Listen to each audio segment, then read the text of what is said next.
Hey guys welcome back to my mini blog. তো দেখো আমি বাড়িতে ফার্স্ট টাইম চিলি চিকেন আমি অ্যাপ্লাই করলাম। তো দেখো এর মধ্যে একে একে আমি ডিম, আদা রসুনের paste, chilli sauce, soya sauce, তার সাথে টমেটো সস, নুন আর হচ্ছে ভিনিগার সব কিছু দিয়ে কর্নফ্লাওয়ার দিয়ে ভালো করে ওটা একটু ম্যারিনেট করে রেখে দিলাম। নুন টুন সব কিছু দিয়েছি, লঙ্কার গুঁড়ো টুড়ো সব কিছু দিয়ে একটু ম্যারিনেট করে কিছুক্ষণ রেখে দিয়েছি। তারপর কড়াতে এদিকে আমি তেল গরম করেছি, তেলটা যে গরম হয়ে গেছে তারপর ওই মিশ্রণটা মানে ম্যারিনেট করাটা চিকেনটা সেই চিকেনটা আমি ওই তেলের মধ্যে ছেড়ে দিলাম। একে একে ওই চিকেনগুলোকে ভালো করে আমি ভেজে নিয়েছি। আর বাড়িতে ফার্স্ট টাইম আমি চিলি চিকেন ট্রাই করছি, সেটা তোমাদের সাথে শেয়ার করবো না তা কখনো হয়।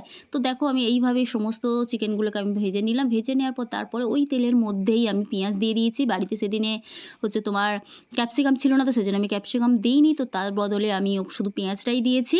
খুব একটা ক্যাপসিকাম পছন্দও করি না। তারপরে সমস্ত যে মশলাগুলো ওর আগেই দিয়েছিলাম সেই সস থেকে শুরু করে সোয়া সস সব কিছুই আবার এর মধ্যে দিয়ে দিলাম।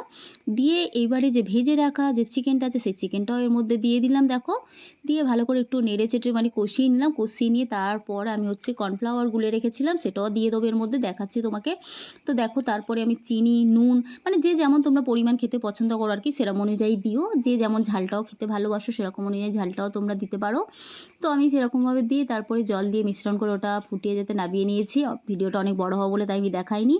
আর এই দেখো সেদিনকে এই দুটো বাচ্চা আমাদের বাড়িতে খেয়েছিল। এটা আমি করেছিলাম রবিবার দিন। তো সেটা সেদিনকে আমি তোমাদেরকে এটা শেয়ার করতে পারিনি, কারণ হচ্ছে একটু ব্যস্ত ছিলাম, বাড়িতে কাজ হচ্ছে। তো ওই বাচ্চা দুটো খেয়েছিল কেন তার কারণ বলছি, ওর বাবার শরীরটা একটু অসুস্থ আছে, হাসপাতালে ভর্তি ছিল, তো সেই জন্য আমাদের বাড়িতে সেদিনকে ওরা খাওয়া দাওয়া করেছিল, আমার বান্ধবীর মেয়ে। তো এই ছিল আমার আজকের মিনি ব্লগ। কেমন হয়েছে আমাদের